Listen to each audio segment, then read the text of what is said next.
नियम की वांग pre primary ओजा लौबगी थोंग चथाबू यानिंग फोंदोक्तुना ngasi एजुकेशन मिनिस्टर डायरेक्टर अमदी कमिश्नर की एफएजी मई थादुना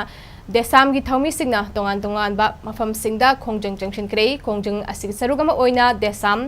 इम्फाल वेस्ट डिस्ट्रिक्ट काउंसिल की थौमी सिंगना तेरादा लैबा ओरिएंटल कॉलेज गेट ममांगदा मतिक चादबा एजुकेशन मिनिस्टर डायरेक्टर अमदी कमिश्नर खुदक्ता फम थादोउ फाजिन की देसाम की थौमी सिंह अथुब मतमदा कंडीशन यावदना थादोकदबनी हाइब खोलाव कया लाउबग लोइना एजुकेशन मिनिस्टर डायरेक्टर अमदी कमिश्नर की एफएजी सिंह मई थादुना खोंजंग चंगसिनखी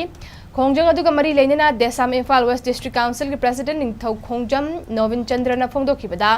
ट्रेन तौदब ओजा कया प्री प्राइमरी ओजा ओइना लौसिनब होटनरिब थोंग असि लमदम असि ख्वाइदगी लाइबक थीबनी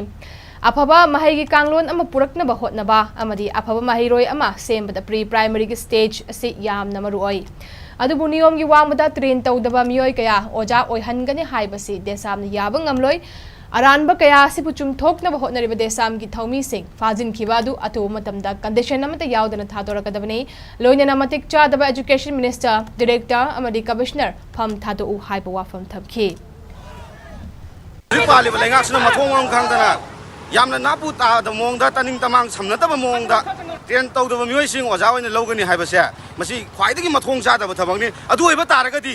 10 12 हेक लोइबा कांदा डॉक्टर तंबगी डॉक्टर ओइबगी ट्रेनिंग तौद्रबसु डॉक्टर तमद्रबसु इंजीनियर तमदसु मदु ओइबा हाना याहनगदबने अदुगा हजिक अखोइ देसाम की फाजिंगिबा थौमिसिंगजे कंडीशन अमता यावना थादोकदौनी अथुबदा लेंगाकना लाना ओजासिंग लौबबुना मना पिनि हाइबा अदुदुगा